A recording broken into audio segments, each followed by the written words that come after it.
Programa Sonho Meu, na VRT Channel, um canal de streaming que está nos aplicativos Google, Apple, mas também nos televisores modernos. Mais de 2.000 cidades do Brasil, milhões de telespectadores, numa programação absolutamente variada, e o VRT quer dizer variedade, aonde você pode buscar informação, conhecimento e até sabedoria diferente dos canais convencionais. Eu tenho me dedicado muito a escolher personalidades, figuras, empresários, pessoas que têm uma grande contribuição no seu currículo e na sua vida pessoal a nos oferecer. Hoje eu trago uma grande entrevista com um grande amigo, Paulo Pan. Seja muito bem-vindo ao VRT Channel. O Paulo, várias formações profissionais, engenheiro, fisioterapeuta, mas há 20 anos, o Paulo talvez seja uma das figuras mais extraordinárias na construção da ponte Brasil-África, com enorme experiência na construção de relações internacionais, mas particularmente nessas últimas 2 décadas, dedicado ao continente africano, mais particularmente à região que ele vai explicar direito, mas Ruanda, Etiópia, Zâmbia, Quênia, mas eu vou deixar para o Paulo explicar. Seja muito bem-vindo, por favor, complemente o seu extraordinário currículo. Eu acho que o meu currículo, eu vou bater uma foto da minha blusa, que eu acho que é o maior orgulho. Hoje, para não ser tão direto, eu recebi esse presente, que é um presente que eu gosto muito, que são 55 bandeiras, 54 bandeiras do continente africano e bandeira brasileira. Então, acho que, acima de tudo, conectar as pessoas de maneira salutar, de maneira agradável. Acho que essa é a grande questão de como a gente consegue viver o nosso país. Eu conheci o Paulo numa reunião, uma população altamente expressiva e representativa do Zimbábue. O Paulo estava presente na reunião, juntamente com a Câmara de Comércio Brasil-África, o seu presidente Rui Nage, que é uma figura internacional de origem angolana, e a partir daí se abriu um horizonte incrível, particularmente depois da reunião, uma conversa com o Paulo, onde ele mostrava um conhecimento, uma informação sobre a África que eu absolutamente desconhecia, e nas reuniões posteriores que nós tivemos, cada vez me impressionava mais do aquilo que o Paulo revelava. Bom, eu vou lhe perguntar objetivamente, fala um pouco sobre a África que o Brasil não conhece. Eu acho que isso é a melhor das perguntas. Eu acho que não é só o Brasil, viu, Walter? A gente fala muito de o Brasil, falta muito conhecimento do ponto de vista de continente africano. É normal porque é uma relação um pouco ligada ao colonizador, né? A gente tem uma visão mais eurocentrista e para algumas coisas a gente acha os Estados Unidos excepcional. E a gente deixa de olhar para uma lógica simples de o continente africano. O Brasil é o maior país africano fora do continente africano. Só por essa notícia, só por esse advento, a gente já devia ser muito mais próximos. Desde pequeno a gente escuta falar que nós somos países irmãos, mas somos países irmãos que não se conhecem. Se a gente brincar aqui próximo e perguntar quantos países tem o continente africano, dificilmente as pessoas vão acertar. Quantos são? 54. Só para você ter uma ideia, a Europa tem 27. E a gente tem uma perspectiva de volumetria de uma Europa muito maior do que ela existe. A Europa cabe dentro de, basicamente, 2, 3 países africanos. Então, qual a população da África? A África hoje tem 1,4 bilhões de pessoas. Vocês tinham ideia dessa informação? Exato. 54 países, 1 bilhão e 400 milhões de habitantes. Mais do que isso, Walter, essa população vai basicamente dobrar em 25 anos. Quando você vai analisar a perspectiva de negócio, obviamente você vê segurança e estabilidade política, é um problema no mundo inteiro. Você vai ver a taxa de crescimento e média de idade da população. Só para ter um efeito de comparação, a Europa hoje não é a mais etária do mundo, a mais etária hoje está entre Japão ali, mas a Europa hoje tem uma média de idade de 44 anos. A África tem uma média de idade de 19 anos. A única das áreas, do ponto de vista da geopolítica, que está em pleno crescimento. Então, ou seja, daqui 25 anos, 1/4 da população economicamente ativa vai estar no continente africano com idade de consumo. A relação hoje que nós temos com a China e a Índia deve se transferir em 25, 50 anos no máximo para o continente africano. E mais importante, não é só a natalidade, mas é o perfil de quem está consumindo. Né? Então, hoje você tem, eu vou te dar um exemplo de um país que a gente tem muita relação, que você conhece, que eu tenho um número exato. Ruanda, por exemplo, a média de idade do Ruanda, 78% da população tem menos que 35 anos. Isso quer dizer que tem uma população economicamente muito ativa, mas que respondem muito aos critérios modernos de desenvolvimento. É um país que vive, é uma população que vive tecnologia. É natural pela fração da idade. Eles não sabem, eles só entendem que existe controle remoto. Imagina que não existia controle remoto. Paulo, o Brasil não tem essa ideia. Nenhuma. Quando você cruza com as pessoas, pergunta algo da África, não sabe o número de países, não sabe a população, mas não tem ideia de que haja modernidade na África. O que é essa modernidade? Eu acho que os dois principais desafios hoje do continente africano passam pela questão da educação e comunicação. Se você perguntar para uma criança que em idade escolar hoje, o que ela está aprendendo sobre África, os livros de África, primeiro, são descritos pelo ponto de vista do colonizador. E segundo, a maioria deles tem mais de 30, 40 anos. Aí eu vou te dar um exemplo simples. 30 anos atrás, você estava tendo um dos piores desastres da humanidade, que foi o genocídio em Ruanda. Que ano foi? 1994. Literalmente, enquanto acontecia uma Copa do Mundo, em 100 dias morreram 1 milhão de pessoas. Foi um dos desastres mais estúpidos da humanidade. Aí quando você traz... Uma recomendação, tem um filme que mostra muito isso, chamado Hotel Ruanda, inclusive premiado internacionalmente, que mostra a dramática situação daquele período, e na verdade, uma guerra entre duas tribos de Ruanda, os Tutsi e os Hutus. Hutus. Quando a gente fala, eu diria, Walter, quando a gente vai falar isso, estou falando, não é porque você não conhece ou porque ninguém conhece, é muito difícil alguém que conheça. Eu, por exemplo, eu sempre brinco que eu adoro quando eu encontro alguém que conhece um pouco de África para poder dialogar. E no Brasil, isso, inclusive a diáspora, por mais que a gente fale que a gente tem uma diáspora muito presente no Brasil, a diáspora normalmente, a sua primeira viagem internacional não é para o continente africano. E é uma coisa que eu tenho estimulado cada vez mais, porque o que chega para nós de África é uma África de 30, 40 anos atrás. Você imagina hoje, quando você vai para o ambiente de negócio, 80% do tempo, Walter, é história, geografia e geopolítica. E 10, 20% do tempo é negócio. Porque negócio tem uma relação muito dinâmica. Negócio tem a oportunidade, qual o custo da oportunidade, tem o concorrente, como é que eu crio um diferencial competitivo. Mas até chegar nesse ponto, as pessoas não têm a curiosidade de saber que língua fala, qual é a economia, qual é a região. Que língua fala? Hoje, eu vou te dar um número da complexidade da África. 54 países, 2.000 idiomas e 41 moedas diferentes. Essa é a complexidade da África. A África ela se distribui muito por bloco. Se você olhar, a gente usa sempre, quando tem que voltar um pouquinho a história, eu uso o mapa do Tratado de Berlim de 1912.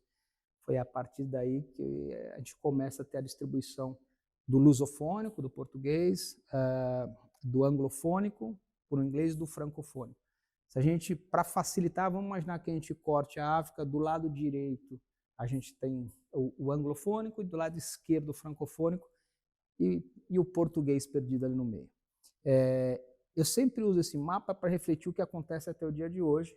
Se você olhar o mapa hoje africano, o leste africano, pela lógica da educação, até da contribuição, nenhuma colonização é boa, mas algumas deixam algum legado, e a Inglaterra, nesse ponto, no leste, deixou a educação como legado. No oeste é bem mais complexo, então o leste africano está muito mais bem preparado. O norte da África, ele é árabe, então ele está ocasionalmente, geograficamente, dentro do continente africano, mas ele tem uma cultura muito mais árabe. Quando você vai para o ambiente de negócio, infelizmente, o Brasil não está entendendo ainda o universo de oportunidade que acontece. A sensação do africano é que o Brasil é o irmão mais velho. O sonho de consumo do africano, tradicional, que a gente chama da África subsaariana principalmente, não é ser a França, não é ser a Inglaterra. Ele quer ser o Brasil. Tem um chanceler. Na África como um todo? Na África como um todo, na África como um todo. É o senso de aspiração do africano. Tinha um chanceler brasileiro que ele falava aquilo. O chanceler, ele repetia, porque quem disse isso não foi ele, mas para todo problema africano, você tem uma solução brasileira. Porque a gente tem uma linha de tempo muito próxima. Em algum momento, o que a África está passando hoje, o Brasil já passou.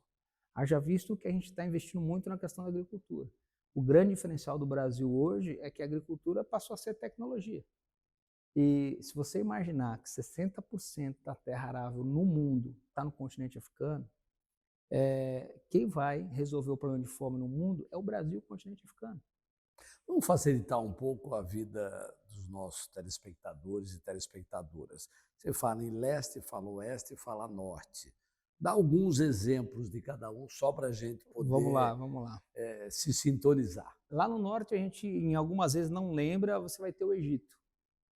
A grande maioria, quando você pergunta, fica confuso para saber onde está o Egito. Então, lá em cima você tem Egito, Marrocos, Tunísia, que tem um ambiente completamente diferente do ponto de vista de cultura. Alguns árabe barra francês, árabe barra inglês, tem uma miscigenação. Quando você vai um pouquinho mais para a esquerda, eu dou um exemplo muito prático. Quando você quer conhecer a África mais rápido, você tem Camarões, que a gente fala que é a pequena África dentro das Áfricas, que tem muita influência dos vizinhos, Chad, Níger, Nigéria, tem um pouco de tudo ali. E Camarões é o país com a maior diversidade linguística do mundo, com 242 idiomas. Ele traz essa característica. Um país de qual população? 30 milhões de habitantes. 30 milhões de habitantes. Tá. Do outro lado, você tem a Etiópia, mais a leste. A Etiópia tem uma outra característica, que é o único país não colonizado do continente africano, que tem uma língua própria fora do escopo da lusofonia, da francofonia, da anglofonia, que é o amárico, que está muito mais ligado ao árabe. Então, assim, se você quiser entender a África, pelo menos no contexto geral, vai para Camarões, vive aquela revolução africana, aquela mistura, e vai para a Etiópia para entender esse nível de reclusão. Aqui embaixo, a África do Sul, que a gente conhece bastante, mais do que mas, os outros. e até se confunde, porque eventualmente as pessoas, tem muita gente que fala África do Sul como África, e ignora o restante. Aí você tem do lado do leste, se a gente dividir os pilares econômicos, hoje você tem Egito lá em cima, aqui embaixo África do Sul. No leste você tem hoje já uma briga importante, mas Quênia ainda é uma referência, Quênia com a Etiópia. E do lado de lá você tem Nigéria. Nigéria é um grande complicativo do continente africano, porque já é um país de 240 milhões de habitantes com alto índice de natalidade, mas com grande complexidade. É o maior de todos. Nigéria é o maior de todos, com 240 milhões de habitantes, maior do que o Brasil. Maior do que o Brasil em pleno crescimento. O Brasil já está numa taxa de natalidade mais estabilizada. A Nigéria está em pleno crescimento. E é um problema porque a Nigéria tem um complicativo político, institucional muito forte ainda, efeito do passado ainda na Nigéria. Fala um pouquinho de política e outra impressão, a impressão geral que tem do continente africano. Primeiro, essa distância. Segundo, essas enormes diferenças. Terceiro, pobreza, miséria, guerras, conflitos, baixíssimo desenvolvimento econômico e social. Essa é a verdade ou ela é muito diferente disso? Vamos lá, vou te fazer uma pergunta também. Brasil, Argentina e Colômbia são parecidos? Não. São só 3. Imagina só 3. Quando a gente multiplicar isso para 54. Acho que começa por aí. Primeiro, assim, as pessoas têm... Dificilmente você vai escutar alguém falando que está indo para a Etiópia. Ele vai falar que está indo para a África. Cada país desse tem uma situação política, econômica, cultural e de cultura interna de desenvolvimento, tanto de negócio quanto política. Obviamente, a estabilidade política é fundamental em qualquer lugar do mundo. Alguns desses países estão numa transição importante, até porque esses grandes ditadores não têm mais espaço e o movimento internacional já não procede mais. A ditadura é importante ainda na África? Tem. Você tem ainda essa forte presença. Nigéria é uma ditadura velada que acontece, uma concentração de renda muito forte ainda. Alguns outros países, Níger, você tem ali umas características ainda que não vão conseguir sustentar. Até porque a gente sabe que a guerra hoje vai ser uma guerra do trade, né? A guerra vai ser econômica, ela é comercial. Já visto o que aconteceu com os Estados Unidos, e que te digo mais, o que aconteceu nos Estados Unidos para o Brasil foi excelente, porque abriu espaço para olharem outras oportunidades. Então, E há exemplo de democracia também? tem bons exemplos de democracia, por mais que as pessoas não compreendam e às vezes misturam porque não conhecem. Eu vou te dar o exemplo de democracia da mais clara possível e que surge num momento que todo mundo fica confuso. Ruanda, por exemplo. Ruanda, o mesmo presidente que atuou no genocídio para resgatar o país, está no país, está no poder até hoje. Se você visitar a Ruanda, para quem não conhece, vai chamar isso de ditadura, vai chamar isso de várias outras coisas. Quando você visitar a Ruanda, você vai entender que é a melhor das democracias. Como é que eu combato isso, né? Como é que eu chego num país que saiu há 30 anos atrás, nada mais é do que um ciclo de educação. E eu não falo que Ruanda não começou do zero. Ruanda começou para menos de zero. Porque ela começou com um grande problema sanitário. Você imagina que eu tinha milhares de corpos nas ruas, em todos os lugares. Então eu tinha um problema de saúde pública primeiro. Então Ruanda começou para menos disso. E numa fração de 30 anos, que é uma faixa da educação, é o país mais seguro do continente. E quando eu falo seguro, seguro fisicamente, seguro do ponto de vista jurídico, seguro do ponto de vista financeiro, é o mais limpo do continente africano, um dos mais limpos do mundo e basicamente zero corrupção. Se eu te perguntar, sem falar que é Ruanda, a possibilidade de você falar um país africano é tendendo a zero. Só vai entender disso quem passa por lá ou se essa comunicação começa a chegar até aqui. Quando você pega o mercado da Etiópia, por exemplo, a Etiópia é um mercado de 130 milhões de habitantes, que tem crescido perto de 2 dígitos nas últimas 2 décadas. Se 1% desse mercado entra na classe média, nós estamos falando de 1 milhão de pessoas. E a gente tenta, por uma lógica do Brasil eurocentrista, de tentar fazer relação com pequenos países da Europa. Qual o tamanho do potencial que o Brasil tem de construir relação com o continente africano? Primeiro, a falta de conhecimento, Walter. O meu sonho é que, primeiro, a gente consiga chegar, minha filha de 7 anos chega para mim um dia e fala, pai, você sabia que antigamente existiu o Zaire e agora a gente tem 2 Congos? Você sabe que hoje o Sudão são 2 Sudão? A gente tem um problema hoje, não é de de alfabetização, não é nem de educação. Letramento. Letramento, exatamente. E as 2 pontas, eu imagino que se a gente consiga atingir aqui a educação básica e lá em cima o executivo, em algum momento esses 2 vão se alcançarem. Então a gente consegue começar nas 2 pontas. Aqui embaixo com a criança, a gente está lançando uma iniciativa para trazer a educação de maneira mais lúdica, pintar, por exemplo. Você já viu alguma pintura africana, por exemplo? Não. Então, qual é a diferença? Agora, com certeza, você tem na escola, seu filho, seu neto, vai ter convívio com alguém, ele vai ter a curiosidade de perguntar. Qual a sua descendência? O Brasil é o país mais miscigenado do mundo, é o país mais diverso do mundo. São Paulo, por exemplo, tem mais de 200 etnias na cidade de São Paulo. Verdade. Então, primeiro que eu falo que São Paulo devia ser a sede das Nações Unidas. Se tem alguém para receber gente, é a gente. Igual São Paulo, nenhum outro lugar. Nenhum outro lugar do mundo. E o Brasil é uma marca. O Brasil é uma marca no continente africano, Walter. Eu sempre falo para qualquer empresa, a primeira posicionamento de marca sua já está pronto. O futebol tem algum peso Futebol nisso? é uma coisa alucinante. Eu diria que se a gente tivesse que investir em alguma ferramenta diplomática hoje, o futebol seria a melhor delas. E o que deu no Paulo, há 20 anos atrás, de descortinar o continente africano como seu projeto de vida? Assim, foi um acaso, que nunca é acaso. Em 2004, mais ou menos, e até o primeiro encontro do Corpo Diplomático Africano aqui no Brasil. Foi um momento em que começaram a se abrir muitas embaixadas aqui, africanas aqui e brasileiras na África. E o primeiro encontro ia ser na Costa do Sauípe. Eu já trabalhava com relações internacionais, o presidente da Costa do Sauípe na época, Alexandre Zubaran, lembro até hoje, me ligou e falou assim, Paulo, nós vamos ter um encontro do Corpo Diplomático Africano, Cara, eu não entendo nada de África. Eu falei assim, eu não entendo, mas eu passo a entender rápido. E aí eu assumi a coordenação, entendendo o cerimonial e tudo isso. Depois que eu tive o primeiro contato com eles, Walter, você vai entender, e você já está entendendo. É muito diferente. O propósito, a proposta é outra. Trabalhar com o continente africano. Todo mundo me pergunta, às vezes, principalmente quando envolve educação e esporte, por que eles sempre estão sorrindo? Porque eles estão felizes. Essa é a imagem. Se você perguntar para mim qual a imagem mais vibrante para você, qual a imagem de referência para você dar, é o sorriso. E do lado de cá a gente só pensa em tristeza. E do lado de lá é a referência. Eles com quase nada acham que tem quase tudo, porque a referência deles é aquilo, é o próximo.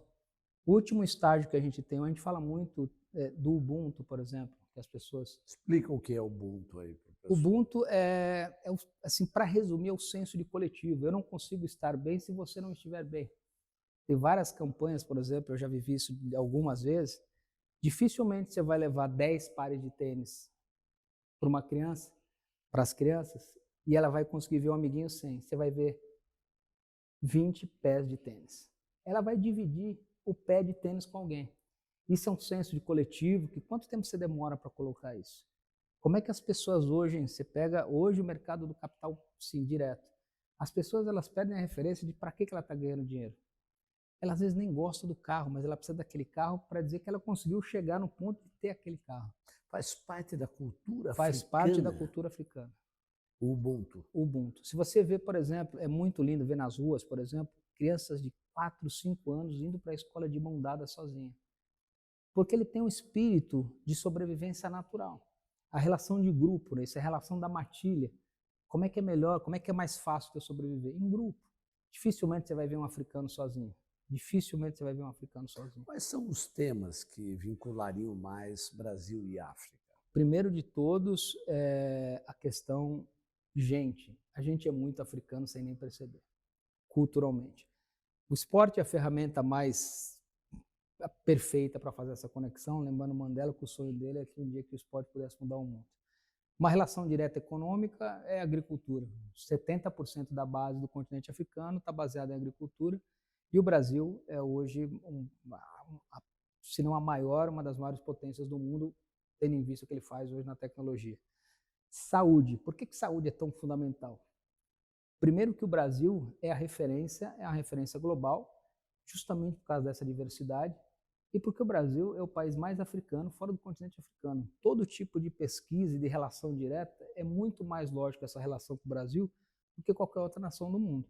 Se você pegar só essas duas áreas, é um universo gigantesco. E o turismo, que normalmente a gente fica muito vinculado com a ideia do turismo na perspectiva de visitar um lugar para passear, o turismo, o efeito primário eu preciso que as pessoas se conheçam, construam relações e se transformem em negócio. Quando você inverte essa lógica, normalmente você vai ter algum problema nessa jornada. Então, se a gente focar nessas relações... Você pensa em mudar para a África, Paulo? As pessoas acham estranho isso hoje. Eu falo que eu sinto muito mais seguro a minha família em Kigali do que em São Paulo. Kigali é a capital de Ruanda. Muito mais seguro. Mais seguro. Seguro em todos os termos. Seguro do ponto de vista físico, andar na rua a qualquer hora do dia. Tem outro dado interessante quando a gente fala de Ruanda. Ruanda é o país do mundo com a maior quantidade de mulheres no parlamento e no poder de maneira geral. No parlamento são 64% do parlamento é feminino. Isso foi uma estratégia do presidente há 30 anos atrás, na época do genocídio, de apostar muito na liderança feminina e nos jovens. Até porque ele não tinha... esse era o caminho. Muitos morreram. Muitos morreram. É uma linha de corte. Eu tinha muito mais mulher. Naturalmente, a mulher já tem uma liderança dentro do contexto familiar. Ele trouxe isso para dentro do contexto de desenvolvimento, da sociedade mesmo. Então, assim, eu te convido para conhecer e eu tenho certeza que você vai pensar da mesma maneira. Você quer dizer mudar para a África? Mudar para a África. É mesmo, né? Sim.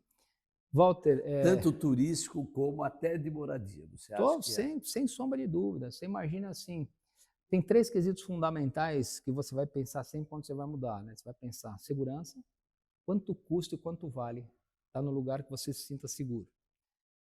Saúde e educação. Saúde e desenvolvimento. Hoje a saúde está globalizada, a gente tem várias iniciativas, inclusive entre Brasil e África, isso tem melhorado muito.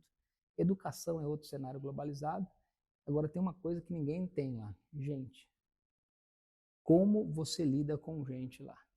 Como as pessoas são próximas e você tem essa relação de coletivo. Obviamente, depois de você passar, depois de tanto tempo, não tem diferença. Eu não tenho cor lá, e é engraçado que os embaixadores africanos, eles brincam que eu sou o branco mais preto que tem no Brasil ou o preto mais branco que tem no Brasil.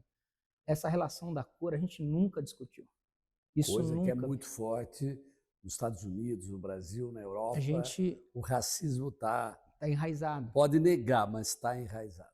Lá essa conversa... Não vão te tratar de forma diferente. Ao contrário, você tem uma marca não pela cor, você tem uma marca por onde você vem. O Brasil é uma marca poderosíssima no continente africano. Independente de que tipo de negócio, serviço ou natureza você queira implementar lá, a primeira marca é Brasil. Você fala em segurança, perspectiva, até construção de uma nova vida. Você fala na capital de Ruanda. Isso significa no país inteiro? No país inteiro. Obviamente, a capital ela tem uma conexão muito mais estreita com tudo que acontece. Hoje é o segundo hub de eventos, de grandes eventos no continente africano. Tem uma baita infraestrutura, eles estão muito focados nessa linha. Mas quando você sai da capital, você tem essa mesma percepção. E a questão da limpeza é uma questão muito peculiar. Ela veio desde a época do genocídio, pós-genocídio, eles têm uma iniciativa que chama Umuganda, desde aquela época. O último sábado de todo mês, das 7 da manhã às 11 da manhã, todo mundo faz um trabalho voluntário, a começar pelo seu espaço, deixando uma sensação de limpeza. É voluntário, mas são todos. Quando você implementa a lógica do Ubuntu, isso vem de uma maneira do coletivo, natural. É difícil que alguém não faça, ele vai se sentir mal. Não é porque ele vai se sentir mal. E eles construíram, não só tornaram essa questão da limpeza gera organização, senso de organização, mas construíram escola, hospitais dentro desse contexto. No país inteiro. No país inteiro. Só uma dúvida, Paulo. Quando você fala em Ruanda, teria outro país que você citaria semelhanças? Ou Ruanda, na tua avaliação, é o melhor exemplo? É o melhor exemplo, ainda está mais difícil. Você tem alguns outros países seguindo. Eu diria que Botsuana é um país que passa por um processo de organização importante. Namíbia, que está do lado esquerdo aqui, passa por um processo importante. Mas Ruanda, com certeza, exerce uma liderança. Quênia já é uma liderança, mas Quênia tem um complicativo político ali, é mais delicado. Quênia, até pelo volume do Quênia é um pouco maior, já está aí na faixa de 50 milhões de habitantes, tem um histórico político mais complexo. Paulo, o programa chama Sonho Meu, e eu preciso saber do Paulo Pan qual é o sonho seu. Olha para a câmera e fala isso para nós. Meu sonho é eu poder sentar em qualquer almoço ou jantar e que eu possa discutir sobre a África no Brasil com orgulho, tanto do brasileiro quanto do africano. E vai acontecer. Nós vamos abrir as nossas fronteiras culturais de informação para que a gente tenha uma relação adequada com esse país tão próximo. Não do ponto de vista geográfico, mas do ponto de vista da nossa história. Brasil e África precisam ser os parceiros que nós sonhamos. Esse é o programa Sonho Meu. Uma satisfação receber aqui o Paulo Pan, um dos brasileiros mais africanos que eu já conheci. Prazer, Paulo. Prazer foi meu. Nosso próximo programa na quinta-feira, às 21 horas. Fique conosco.